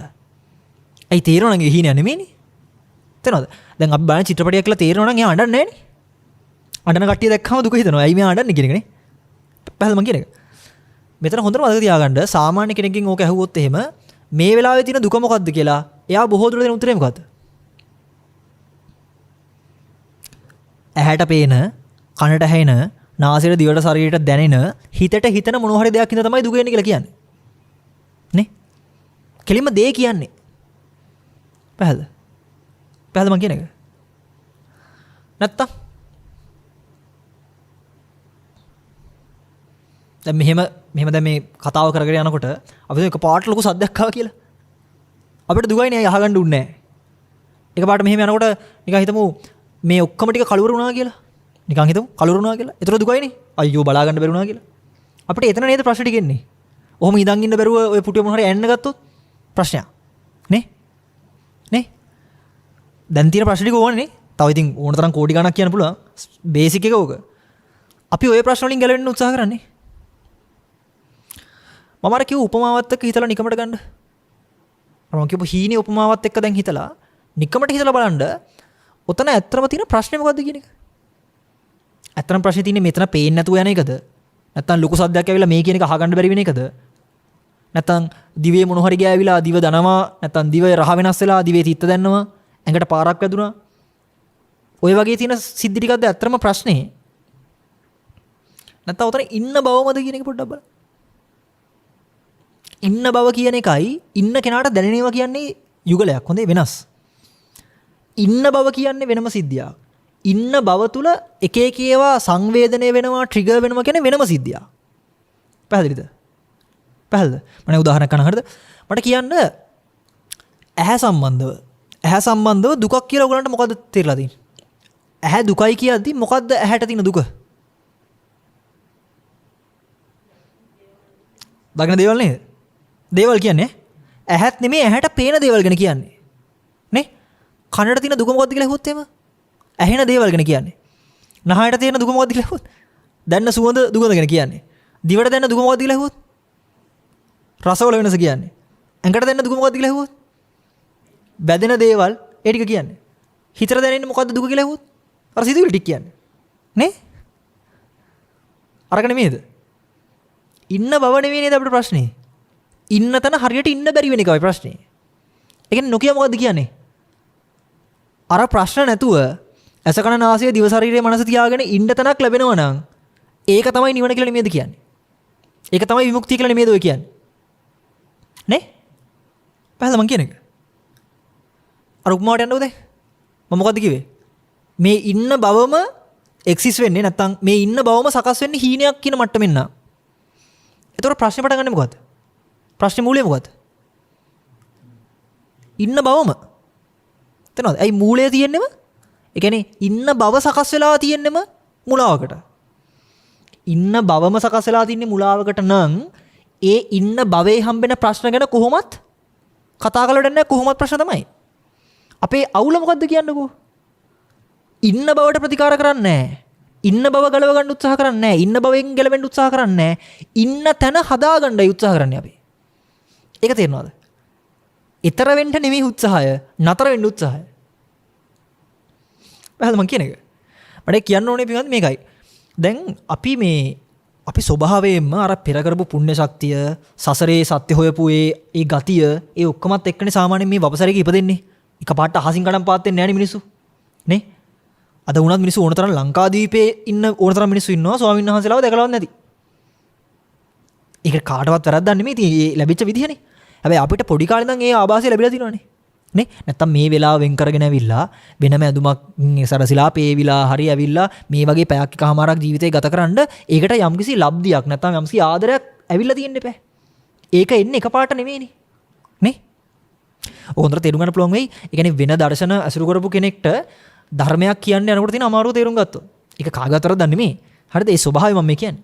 එතකොට නිකමට බලන්න මම කියන එක අපිට යම්කිසි කරපු ඒ ගතියක පිනක තියෙන විපාකය තමයි මේ වගේ සත්පුරුෂයෙක් නැත්තම් බුදු පියාණන් වහන්සේලා වගේ මහා උත්තමයෙක් ලෝකේ වැඩ වාසය කරන කාලයක වැඩ වසපු කාලයක ධර්මයක් තියෙන කාලයක ඒක හොයාගන්න මට්ටමකට වපසරිය සකස් කරලා දෙන්නේ අර කරපු පිනේ ශක්තිය සහ තමන්ගේ සෙවීම. පැහැදිලිද?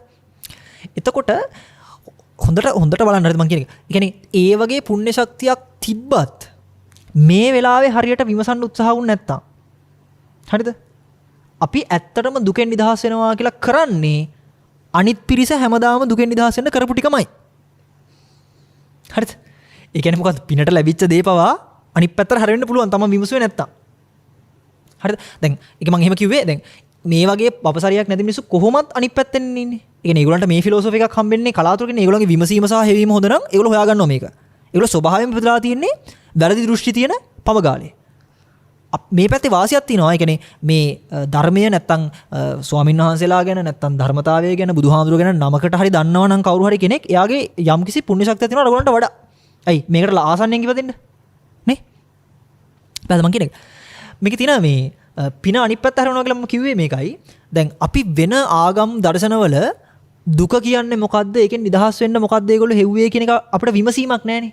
අපි නිකන් ඉපදෙනකොටම සල්ලි තියෙන තාත්තලා ඉන්න තැනක ඉපදලා වගේනේ තියෙන්නේ. ඉතින් අපේ තාත්තට සල්ලි තියෙනවනම් මං ඉපදෙන්නේම පොසතෙක් කියලානේ. ඒක මට සල්ලි වල වටිනාකම සෝහායෙම නැහැ. ඒක ලැබෙන්නේ නැහැ නේ. ඉතින් මට ඒක අදාළ නැහැනේ. දුප්පත් කෙනෙක්ට තමයි සල්ලි වල වටිනාකම තියෙන්නේ. ඒ වගේ අපි බුදු පියාණන් වහන්සේලා කියන ඒ මහා පෞරුෂයන් වහන්සේලා වැඩ හිටපු ඒ මහා පුරුෂෝත්තම වැඩ හිටපු කාලෙක ඉන්න හින්දා අපිට ඒක එච්චර තේරෙන්නේ නැහැ. හරිද? අපිට හිතෙන්නේ අපි කරන ඕනම දුකෙන් නිදහස් වෙන ප්‍රතිපදාවක් බුදුහාමුදුරුවෝ කිව්වමයි කියලා. එහෙම හිතෙන්නේ නැද්ද? අපි කරන ඕනම දෙයක් මේ දුකෙන් නිදහස් වෙන්න තමයි තියෙන්නේ වගේ කියලා. ඒක එහෙම නෙමෙයි හොඳේ. මොකද අපි බහුතරය දුකෙන් නිදහස් වෙන්න කියලා හොයන්නේ සහ කරන්නේ සහ හිතන්නේ කාමයේ ආදීනව බලමින් ඉන්න එක. ඒ කියන්නේ මේ ලෝකයේ තියෙන අඩුපාඩු බලමින් ඉන්න එක තමයි අපි විමුක්තිය කියලා හිතන් ඉන්නේ. ඉන්න බව නෙමෙයි අපි කවුරුත් හොයන්නේ. ඉන්න තැන තියෙන ප්‍රශ්න ටික නැති කරගන්න හදන්නේ. ඕක බුදුහාමුදුරුවෝ පෙන්වන දර්ශනේ නෙමෙයි. බුදු පියාණන් වහන්සේලා මතක් කරන්නේ ඉන්න බව මවුලක් කියන එක. ඒකට තමයි කියන්නේ පැවැත්ම මවුල් කියන එක. අපි කරන්නේ මොකද්ද? පැවැත්මේ තියෙන අවුල් ටික එහෙම කරගන්න උත්සාහ කරනවා පැවැත්ම තියාගෙන යන්න. තේරෙනවද මං කියන එක? ඒක ලොකු වෙනසක් තියෙනවා ඈ. ඒ කියන්නේ බුදු පියාණන් වහන්සේලා ලෝකෙට අති දුර්ලභ ධර්මයක් දේශනා කරා කියලා කියනකොට ඒක අපි දන්න දේවල් වලින් සමාන කරගෙන හිතලා වැඩක් නැහැ. අපි ඇත්තටම හොයන්නේ දුර්ලභයි කියලා කිව්වේ ඇයි කියන එක. පැහැදිලිද? ඒකයි විමසීම කියලා කියන්නේ. මම ඒකයි කිව්වේ අර හීනේ උපමාව කියලා අපි හැමතිස්සෙම ඉන්න බව, පවතින බව, එක්සිස්ටන්ස් කියන තැන නෙමෙයි බලන්නේ. හරිද? ඒ පැවැත්ම තුල එන තියෙන අවුල් ටික තමයි අපි නතර කරන්න හදන්නේ.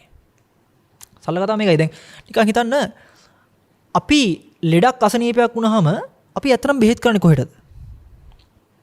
අපි බෙහෙත් කරොත් සරල මෙහෙම ගන්නකෝ. අපිට ලෙඩක් තියෙනවා කියලා අපි තේරුම් ගන්නේ කොහොමද කියන්නේ?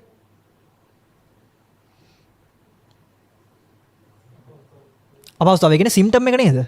රෝග ලක්ෂණයනේ. රෝග ලක්ෂණය කියන වචනේ කියන්න පුළුවන් දොස්තර කෙනෙක්ට නේද? අපිට දෙන්නේ ඒක තමයි ලෙඩේ කියලා. නේ? ඔළුව රිදෙන එක සිම්ටම් එකක් කියලා කියන්න පුළුවන් ඒ අදාළ වෛද්‍යවරයාට. අපිට දෙන්නේ ඒක තමයි ලෙඩේ කියලා.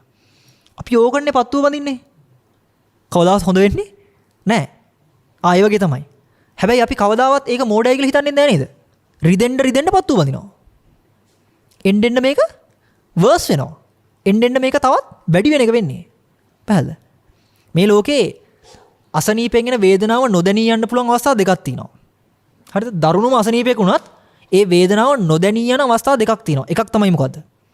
ඒ අසනීපේ නිට්ටාවට සුව වුණොත් දැනෙන්නේ නැහැ නෙමෙයි දැනෙන්නම බෑ වේදනාව. අනිත් එක මොකද්ද? අනිත් එක මොකද්ද? නිට්ටාවට සුව වුණොත් අසනීපේ කොහොමත් ඒ වේදනාව දැනෙන්න බෑ. තව විදිහක් තියෙනවා වේදනාව නොදැනී යන්න. ඒ මොකද්ද? වේදනාව උපරිම වුණොත්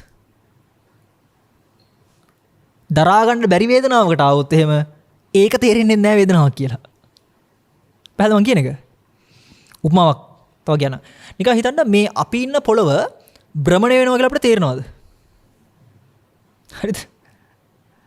භ්‍රමණය වෙනවා කියන අදහස ගන්න බැරි අවස්ථා දෙකක් තියෙනවා. එකක් තමයි මොකද්ද? ඇත්තම භ්‍රමණය වෙන්නේ නැහැ. එහෙනම් කොහොමද භ්‍රමණය වීම ගැන අදහසක් නැහැනේ. අනිත් එක මොකද්ද? දැන් අපි ඉන්නේ ඒ භ්‍රමණය අපිට පත්තියම් වෙලා. තේරෙනවද මං කියන එක? අන්න ඒ වගේ තමයි රසනීප කතාව. හරිද? ඒ හින්දා අපි බොහෝ දුරට නිවීමක්, විමුක්තියක්, සැනසීමක් කියලා අන්තිමට යන්නේ කොහෙටද? වේදනාව උපරිම කරගෙන ඉන්න. තේරෙනවද? ඔය තමයි උපේක්ෂාව කියලා කියන්නේ. හරිද? කියන්නේ උපේක්ෂාව කියද්දී අපිට දැනෙන්නේවත් නැහැ මොකද වෙන්නේ කියලා අන්තිමට. කියන්නේ සරලව අපි නිවන කියලා හිතන් ඉන්නේ බොහෝ දුරට නිදාගත්තා වගේ ස්වභාවය.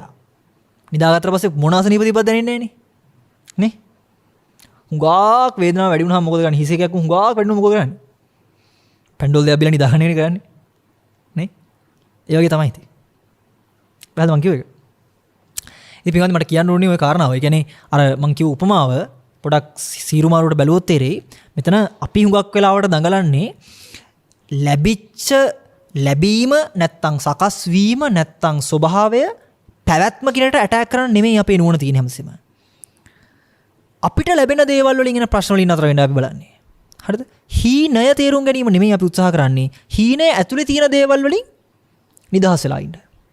කෙනෙක් මොකද කියන්නේ? හීනේ ඉන්න ඕනේ ප්‍රශ්න නැතුව. හරිද? ඒකයි අවුල හිතේ. හරිද? එහෙනම් අපේ විමසීම දරුණුවට නැත්තම් විමසීම තීක්ෂණ කරගන්න ඕනේ කියලා මම කිව්වේ ඕකයි. හරිද? අපිට තේරෙන මට්ටමට අපි යමක් පැහැදිලි කරගන්න උත්සාහ කරන්නෙම අර හීනේ ඇතුලේ සෙටල් වෙලා ඉන්න ඕනකම නිසා. හරිද? පැවැත්ම නැත්තම් අර හීනයම නැත්තම් පවතින බවම ප්‍රශ්නයක් කියන එක නුවණට ආවොත් ඒක න හැමතිස්සෙම මොකද කරන්නේ? විමසීම විමර්ශනය, පරේෂණය, විවෘත මනස, මනුස්සකම, සත්‍යසේවීමේ චින්තනය කියන ඔය ගුණධර්මත් එක යන්නේ. පැහැදිලිද? එයා කවදාවත් නතර වෙන්නේ නැහැ. ඊතර වෙන තැනටම යනවා. පැහැදිලිද? හැබැයි හීනේ ඇතුලේ සතුරෙන් සමාදානයෙන් ඉන්න දඟලනවා නම් එයාට ඕන දෙයක් අහලා තමන්ගේ හිත හදාගන්න පුළුවන්.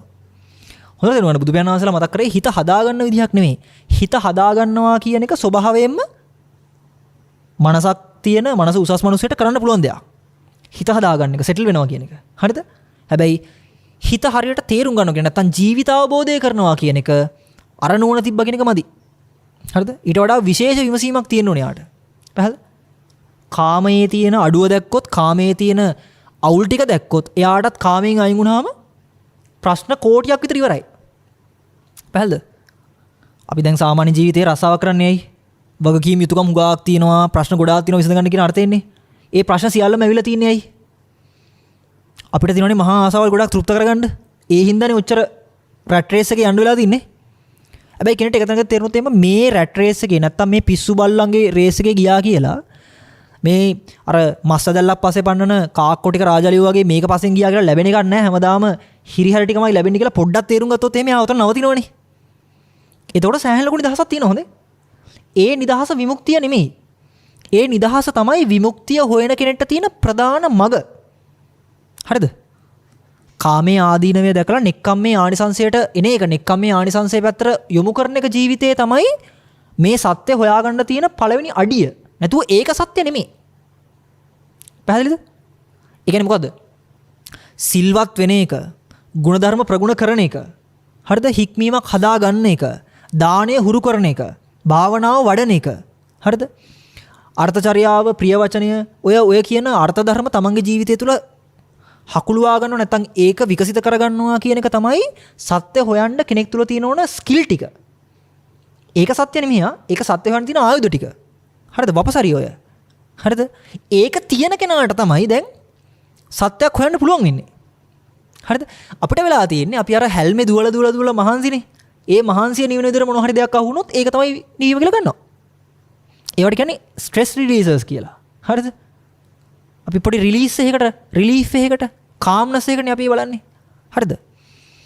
බුදුහාමුදුරුවෝ කියන්නේ කාම්නස් එක නෙමෙයි. බුදුහාමුදුරුවෝ කියන්නේ කාම්නස් එක උපයෝගී කරගන්න සියල්ලෙම විමුක්ත වීම පිණිස. නැත්තම් මොකෝ වෙන්නේ? අර තියෙන නිදහස් ස්වභාවයට කැමැත්ත තියෙන හින්දා ඒකේ ඔහේ ඉන්නවා ඉතින්. ඕනියන් නිදාගත්තා වගේ වැඩක්. මේ ලෝකේ පෙරළුණාත් මිනිස්සෙක් නිදාගත්තොත් මිනිසෙට සිහි නැති වුණොත් ප්‍රශ්නයක් නැහැ නේ. හරිද? ඉතින් අපි උත්සාහ කරන්නේ සිහි නැති වෙන්න තමයි මොන හරි දෙයක් අහලා. හරිද? හරියට අසාධන ගත්ත කෙනා ඒ සිහි නැති වෙන තැන පවා, සිහිය බිඳෙන තැන පවා පැවැත්ම තියෙනවා, ජීවිතය තියෙනවා, කෙලෙසේ වැඩ කරනවා, සසර පවතිනවා කියන එක නුවණින් දන්නවා. ඒ හින්දා යාව එතන නතර වෙන්නෙත් නැහැ. තේනවද? ඒක අපි ටිකක් වචන අර්ථයෙන් ගත්තොත් අරූපාවචර තලවලවත් දක්ෂ කෙනෙක් නතර කරන්න බෑ. හරිද? සාමාන්‍ය ලෝකයාට දැහැන් තල වලට ගියා කියන්නේ ලොකු නිදහසක්. හැබැයි අර්ථ ධර්මයේ තියෙන කෙනාට ඒ දැහැන් තල ආදී, ඒ සමාපත්තිය ආදී, ඒ සුකුමතෙන් කෙලවරට යෑම පිණිස අඩියක් විතරයි. පඩිපෙළ. එයා ඒක හොඳට ප්‍රයෝජනට අරගෙන තමන්ගේ කෙලවර සාක්ෂාත් කරනවා. නොදන්න කෙනා ඒ පඩිය උඩ රැඳිලා ගෙවල් දොරවල් හදාගෙන ජීවත් වෙන්න උත්සාහ කරනවා. පැහැදිලිද? අර බුදුහාමුදුරු දුන්න උපමාවෙන් මම අදහසක් කිව්වොත් බෝට්ටුව තියෙන්නේ දන්න කෙනෙක්ට ඈතර වීම පිණිස. හරිද? බෝට්ටුවක් තියෙන්නේ සැඩපහරෙන් ඈතර වීම පිණිස. නොදන්න කෙනා මොකද කරන්නේ? බෝට්ටුව හමුනාට පස්සේ බෝට්ටුව ඇතුලේ ගයක් හදා ගන්නවා. ජීවත් වෙන්න කියලා. පැහැදිලිද? මෙයා බෝට්ටුව ඇතුලේ ගයක් හදාගන්නේ දන්නේ නැතුවනේ. අර සැඩපහරට බෝට්ටුව හැප්පිලා මොකද වෙන්නේ? බෝට්ටුවත් දියබත් වෙනවා. මිනිස්සයා ගිල්ල මැරෙනවා. හරිද?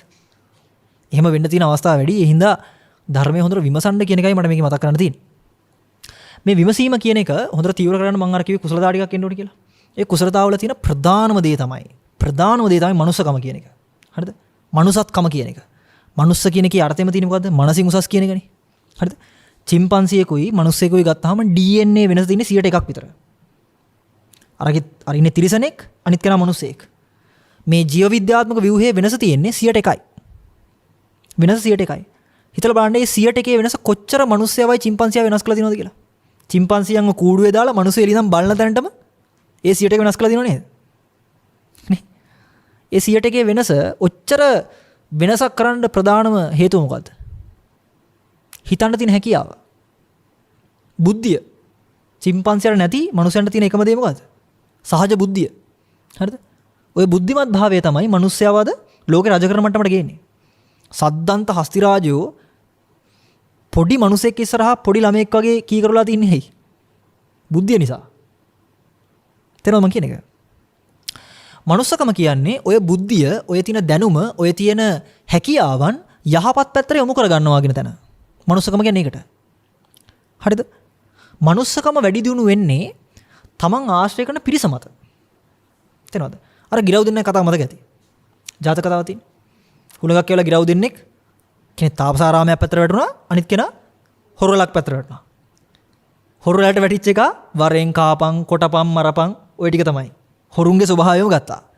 තාපසාරාමයට වැටිච්ච ගිරවා ඒ තාපසයන්ගේ තියෙන ඒ සුසිනිදු, සුපේශල, ශික්ෂාකාමී ගතිය ඒ තිරිසනාගේ ජීවිතේට ගත්තා. තේරෙනවද? ඒතර තේරෙනවද? අපි වටපිටාවේ ඉන්න පිරිස හැමතිස්සෙම අපිව ඉන්ෆ්ලුවන්ස් කරනවා. හරිද? දැන් ඒකෙන් කියන්නේ වටපිටාව මිනිසුන්ව දාලා යන්න කියන එක නෙමෙයි. දැන් අපිට ජීවත් වෙන්න වෙලා තියෙනවනේ මේකේ.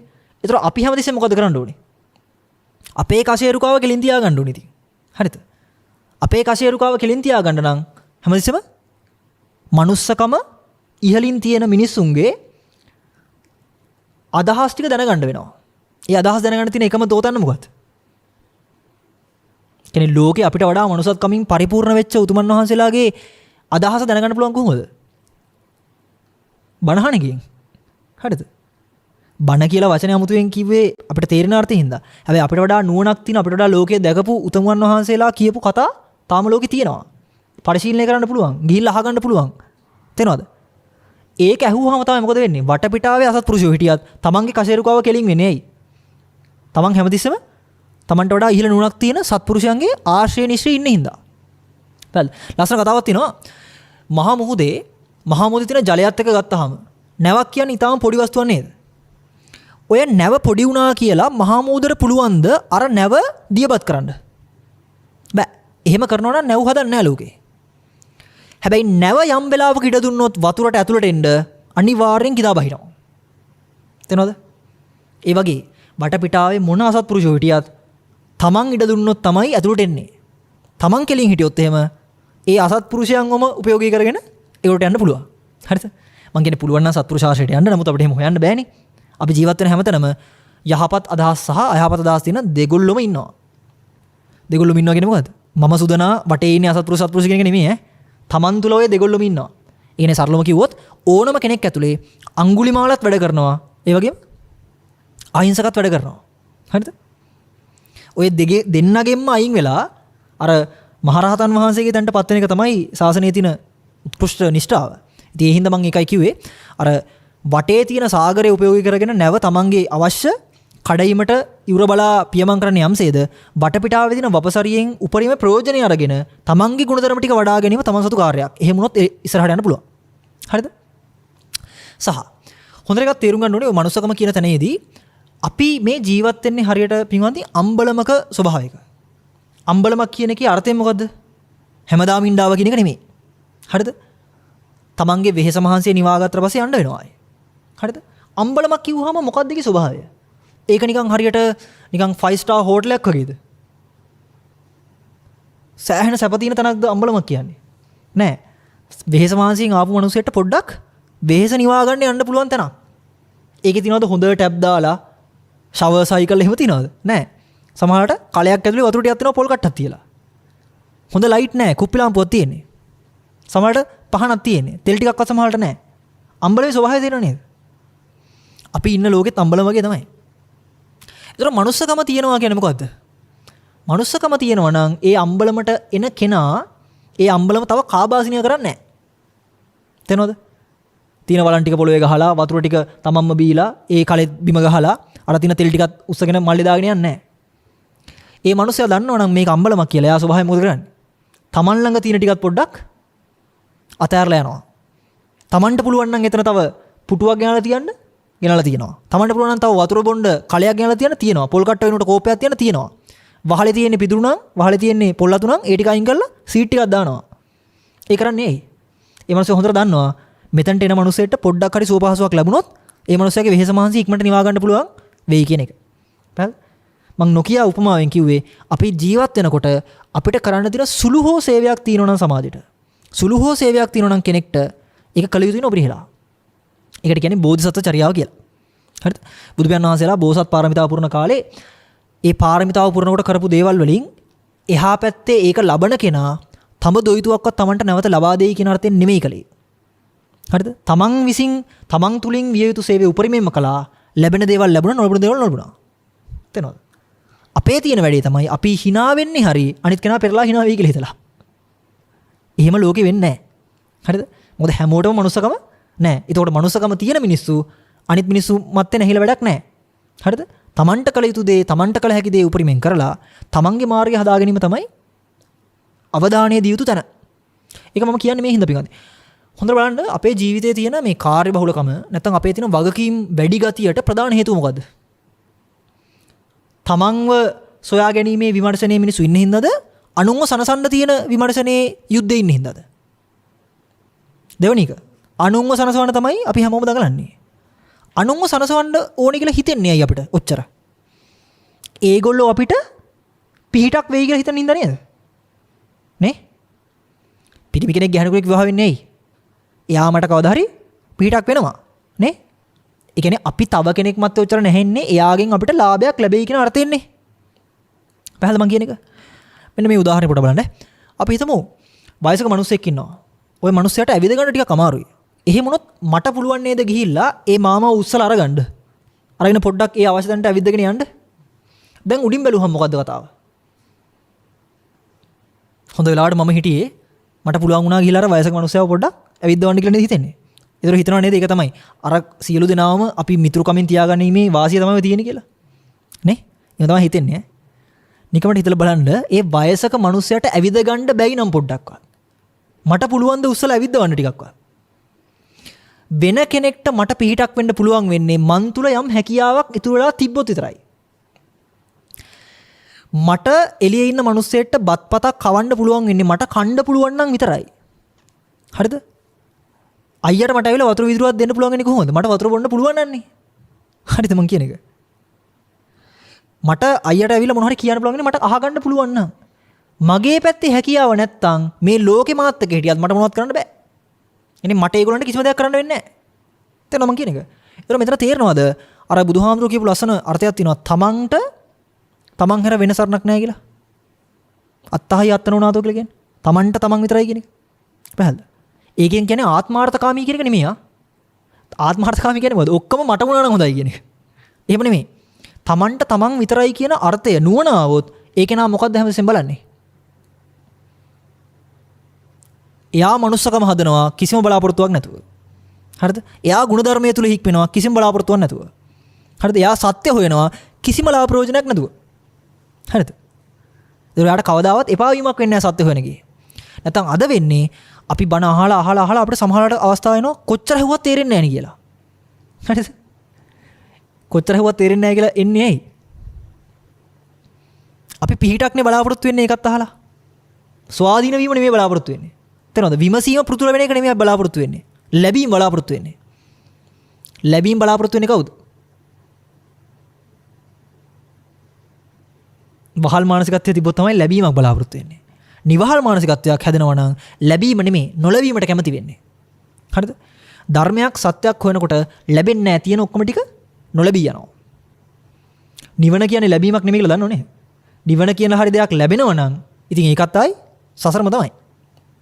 පැහැදිලිද? ඇයි? ලැබීමක් ලැබෙන්න නම් මොකද්ද තමන්ගේ පැත්තේ තියෙන්න ඕනේ? ලබන්න තියෙන හැකියාව. ලබන්න තියෙන හැකියාවට මොකද්ද අපි දන්න වචනේ? හා? කැමැත්ත කියලා කියන්නේ නැත්නම් තෘෂ්ණාව. පැහැදිලිද? එතෙන් ටික හිතලා බලන්න. ඉතින් මට කියන්න ඕනේ ඉතින් අපි ඉන්නේ අම්බලමකනේ. ඉතින් පුළුවන් නම් ඔයගලන්ට හැකි උපරිම උත්සාහය දරලා මේ අම්බලම පොඩ්ඩක් ලස්සන ගන්න උත්සාහ කරන්න. මොකද මේ අම්බලමට එන තව කාට හරි එකකින් ප්‍රයෝජනයක් වෙයි. Tamanටත් ලොකු සතුටක් තියෙයි එකකින්. හරිද? ඒ විදිහට තමන්ගේ ජීවිතය හදාගත්තොත් පින්වත්නි ලොකු ලාභයක් තියෙයි. හරිද? මොකද මම ඒක මතක් කරන්නේ අපි මේ ජීවත් වෙන කාලේ අතිශයින් ඉතාම සුළු කාලයක් අපිට තියෙන්නේ. ඒ පැත්ත බලලා මේ පැත්ත බලනකොට අවුරුද්දක් ගිහිලා දැන්. හරිද? ඊයසින් මේ වසංගත ව්‍යසන යුද්ධ කලකෝලහල ඉවරයක් නෑ මේක. හරිද? කවදාවත් හිතන්න එපා. ප්‍රශ්න ටික ඉවර කරලා ඇවිල්ලා මේක හොයාගන්න පුළුවන් වෙයි කියලා සත පහක්වත් තඹ දොයිතුවකටවත් කිසිම විදිහක් Tamanට විශ්වාසයක් ගන්න බෑ. එහෙම දෙයක් වෙනවා කියලා. හරිද? කවුරු කිව්වත් පුළුවන් කියලා හොඳටම තියාගන්න බෑ. හරිද? සක්‍රිය ඇවිල්ලා සපත කරලා කිව්වා පුළුවන් ওই ටිකේ හොඳට ජීවත් වෙලා පස්සේ පුළුවන් ධර්ම හොයාගන්න කියලා බෑ. හරිද? එහෙම පුළුවන් නම් බෝසතාණන් වහන්සේටත් තිබ්බා ඒකම කරන්න. හරිද? අවුරුදු 50ක් 60ක් ගිහි ජීවිතේ ඉඳලා හිමීට ඔක හොයාගන්න තිබ්බා. හරිද? සාරිපුත්ත මොග්ගල්ලාන මේ මහෞත්තමයන් ඒ දිනමත් ඒකට එනකොට අතිශය භද්‍රය වුණ හිටපු තරුණයෝ දෙන්නේ. ඉතින් ඉඳලා එන්න තිබ්බනේ. ආවේ නෑ එහෙම හොඳේ. නන්ද කුමාරයා ගත්තත් එහෙමයි හැමෝම එහෙමයි හරි. ශාසනයේ ඉන්න බහුතරය අතිශය භද්‍රය වුණේ ආපු පිරිස. ඉතින් ඒගොල්ලන්ට මොලයක් නෑ කියලා කියන්න බෑනේ. අතිශය ප්‍රඥාවන්තයෝනේ. තේරෙනවද? ඒතර අපි එච්චර ඒ චරිත ගැන දැනගෙනත් අපි අපේ තියෙන තීරණය ගන්න නැතුව බලන් ඉන්නවා කියන්නේ ඉතින් අපිට පිස්සු කියන එක තමයි. හරිද? අපරාධي. හරිද? පිස්සුවෙන් මලොත් පිස්සු කියලා දන්නේ නැතුව ආයි ඉපදෙන පිසංගොඩ ඇතුළේම තමයි. හරිද? එහෙනම් අර සත් හටවන භව දුකට වේදානන් ලෝකේ ජීවමාන කාලයක් මේක. බුදුහාමුදුරන්ගේ ඒ තියෙන ඒ මහා ධර්ම සාගරය තාම ලෝකේ තියෙනවා ජීවමානව. හරිද? ඒ ධර්මයේ හැසිරෙන ස්වාමීන් වහන්සේලා වැඩ ඉන්නවා මහා සංඝයා තාම වැඩ ඉන්නවා. ඉතින් හින්දා තුන්රුවන තාම ජීවමාන කාලයකනේ අපි ඉපදෙන්නේ. මේ අපි තාම ජීවත් වෙලා ඉන්නේ. ලෝකේ කොච්චර ප්‍රශ්න ගැටලු තිබ්බත් ඒ සියල්ල කවදාවත් ඉවර කරන්න පුළුවන් ඒවා නෙමෙයි. ඉවර කරන්න හිතන්න එපා ඉවර වෙන්නේ නැහැ. ඔය හැමදාම දෙන පැලස්තර. හරිද? කොවිඩ් වගේ තමයි. එක ඉන්ජෙක්ෂන් එකක් ගහලා හිතනවා ඉවර වෙයි කියලා නෑ. ඊට පස්සේ දෙවෙනි එක ගහන්න කියනවා. දෙවෙනි එක ගහලා යනකොට හිතනවා නෑ බූස්ටර් එකකුත් ගහන්න වෙනවා කියලා. බූස්ටර් එකකින් ඉවර වෙයි කියලා හිතනවා. මේවා ඉවර වෙන්නේ නෑ. හරිද? අපි ඉවරලා යනවා එච්චරයි වෙන්නේ. හරිද? ඒ හින්දා පුළුවන් කාලේ දෙයක් කිව්වහම තේරුම් කරගන්න පුළුවන් කාලේ සංවාද කරලා විවාද කරලා සාකච්ඡා කරලා මොකද්ද ඔය කිව්වේ කියලා අහගන්න පුළුවන් කාලේ ඒක තේරුම් ගන්න පුළුවන් විදියට ඇඟපත තාම අසනීපයක් නොදෙන කාලේ. හරිද? තාම කෙලින් වාඩි වෙලා පුටුවක වාඩිලා බිම් වාඩිලා පුළුවන් කාලේ අනවශ්‍ය වැඩවලට තමන්ගේ ජීවිතේ නාස්ති කරන්නේ නැතුව සත්‍ය හොයවීමට තමන්ගේ ජීවිතය යොමු කරන්න. එහෙම කරොත් ලාභයක් වෙයි. හරිද? ඒක සසරට ඉතා විශාල ආයෝජනයක් වෙයි. හරිද? ඒ හින්දා එතනට තමන් යොමු කරගන්න ඒ වෙනුවෙන් දාණය පරිමින් පුරුදු කරන්න පින්වත්නි ඒක තමයි තියෙන එකම රැකවරණය හොඳේ. ඔයගොල්ලෝ මේ වෙලාවේ හුස්ම ටික ගන්නවා නම් ඔයගොල්ලන්ට මේ වෙලාවේ අසනීපයක් නැත්තම් කියන දේ තේරුම් ගන්න පුළුවන් මට්ටමක තියෙනවා නම් ඒ කියන්නේ මොකද්ද? හොඳට දන් දීලා තිනවා. මොකද දානේ ආනිසංස තමයි මොනවද? ආයුෂ වර්ණ සැපබල පටිභාණය කියන්නේ. හරිද? දන් දීපුවේගේ ආනිසංස ගෙවෙන්නේ. හරිද? එහෙනම් ඔය ටික ගෙවෙනවා. Taman දැන් තව දානේ දුන්නේ නැත්තම් බැංකුව හිස්සෙනවා. හරිද? අනිත් එක තමයි සීලය කියන හික්මීම. අපිට ඕනම දෙයක ඩිසිප්ලින් එකක් තියෙන්න ඕනේ. දුන්න නිසා ලැබුණාම වියදම් කරන විදිය ගැන ඩිසිප්ලින් එකක් නැත්තම්, ඒ කියන්නේ මැනේජ්මන්ට් ස්කිල් එක නැත්තම් ඒවා ටික ලත්තනම ලොප්. ඒ හින්දා හික්මීම හදන්න ඕනේ. අඩුම පන්සිල්වත් රකින්න උත්සාහ කරන්න. හරිද? ඒ වගේ මොකද්ද? ඊළඟට තියෙන හොඳ මේක. සාමාන්‍ය මිනිස්සු ප්‍රශ්නයක් දිහා බලන මෝඩ කෝණයෙන් හැමසෙම මේක දිහා බලන්න එපා. හරිද? හැමෝම බලන කෝණේ සුලභ දෘෂ්ටියෙන් බලන්න එපා. හරිද? ඊට වඩා කෝණයක් තියනවද කියලා විමසීම කරන්න. හරිද? අපි සමාජ මාධ්‍යයෙන් මොකක් හරි නිවුස් එකක් ආවා. ඒක දැක්ක තැන බාර ගන්න එපා. තේනවද? බොරු වෙන්න පුළුවන්, ප්‍රෑන්ක් එකක් වෙන්න පුළුවන්, රවට්ටන්න ආව වෙන්න පුළුවන් අපි දන්නේ නැහනේ. ඒක ඇත්ත කරන් දඟලන්න එපා. මුලින්ම වපසරිය හොයන්න. පැහැදිලිද? ඒතර තමයි අපිට මේ විෂය සම්බන්ධ ප්‍රාමාණික දැනුමක් එන්නේ. ඒ ප්‍රවෘත්තිය ඇත්තද නැත්ද කියලා තේරෙන්නේ. සාමාන්‍ය මිනිස්සු හිතන චින්තනයට වඩා ඉහළ කෝණයක් තමයි ලැබෙන්නේ. පැහැදිලිද? ඔය දානීය සීලේ භාවනාව කියන ඔය ත්‍රිවිධ ඔය තුන් ස්වභාවය තමන්ගේ ජීවිතේට ගත්තොත් ඒක නා අපි කියන්නේ කුසලතා පූර්ණ මනුස්සයෙක් බවට පත් වෙනවා. පැහැදිලිද? එතනට ගේන එක තමයි කරගන්න තියෙන්නේ. හරිද? ඒක හරියට බීජයක් පැලවෙන්න කුඹුර හැමතිස්සෙම සාරවත්ව තියෙන්න ඕනේ. ඔය මම වටෙන් පිටෙන් කිව්වේ කුඹුර සාරවත් කරගන්න කියන එක. හරිද? කුඹුර සාරවත් කරගත්තොත් බීජ වැටිච්ච ගමන් පැලවෙනවා. Tamanට අසන්න ගන්න පුළුවන්. දෙහිතක් නැතුව. හරිද? දේශනාව මම අවසන් කරනවා මේ කාරණාවත් එක්ක. බුදු පියාණන් වහන්සේලා මතක් කරේ කෙස් රැවුල් කළු කාලේ ධර්මයේ සත්‍ය හොයන්න කියන එක. ඒකේ අදහස තමන් පුළුවන් හැකි කාලේ මේක හෙව්වේ නැත්තම් නොලැබී යන්න තියෙන අවස්ථා වැඩි. හරිද? මොකද මේ කාලේ බුදු පියාණන් වහන්සේලා නැහැ හොඳේ. හැමෝම ඉන්නේ ශ්‍රාවකයෝ. ශ්‍රාවක සංඝයා වැඩි ඉන්නේ අද. ඒතර බුදු පියාණන් වහන්සේ වගේ හිතක් බල්ලා කාටවත් දේශනා කරන්න බෑ. චරිත බල්ලා කාටවත් ධර්මයේ කියන්න බෑ. ස්වාමීන් වහන්සේලා, දේශකයන් වහන්සේලා හෝ කවුරු හරි උතුමන් වහන්සේලා උන්වහන්සේලා දන්න දේ දේශනා කරනවා. තේරෙන කට්ටිය ගන්නවා, නැති කට්ටියට කරන්න දෙයක් නැහැ. හරිද? ඒ හින්දා මේ අවස්ථාවත් අනාගතේ වෙනකොට ඉවර වෙනවා. අපි අද කියනවා නේද? ඒ කාලේ බුදු පියාණන් වහන්සේලා වැඩ හිටියා කොච්චර වටිනවද කියලා එහෙම. කාලයක් එනවා කට්ටිය කියයි ඒ කාලේ ස්වාමීන් වහන්සේලා කියලා ජාතිකුත් වැඩ හිටියා කියලා. හරිද? වැඩ හිටියා කියලා. එතනට මේ ජීවිතය යනවා. ඉතින් හින්දා එතනට එනකොට හුඟක් පරක්කු වැඩි වෙයි. හින්දා පුළුවන් කාලේ මේක කරන්න මේ වෙනුවෙන් උත්සාහය කැපවීම ආයෝජනය කරන්න කියන එක මතක් කරනවා. වැල් ඒ වෙනුවෙන් අපි කතා බහ කරපු සියලුම ධර්මපරියායන් සියලුම අදහස් යෝජනා විමසීම් ඒ දැනගැනීම හැමෝටම උපනිශ්‍රය වෙන්න කියලා අපි සියලු දෙනාටම ආශිර්වාද කරනවා ප්‍රාර්ථනා කරනවා.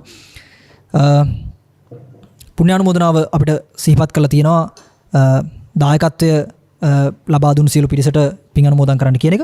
විශේෂයෙන්ම සිහිපත් කළ යුතුයි අපේ ප්‍රඥා නාලිකාවේ ලොකු ස්වාමීන් වහන්සේ ඊටාම ආදරෙන් ගෞරවයෙන් පාදාබන්ධනතු සිහිපත් කරනවා.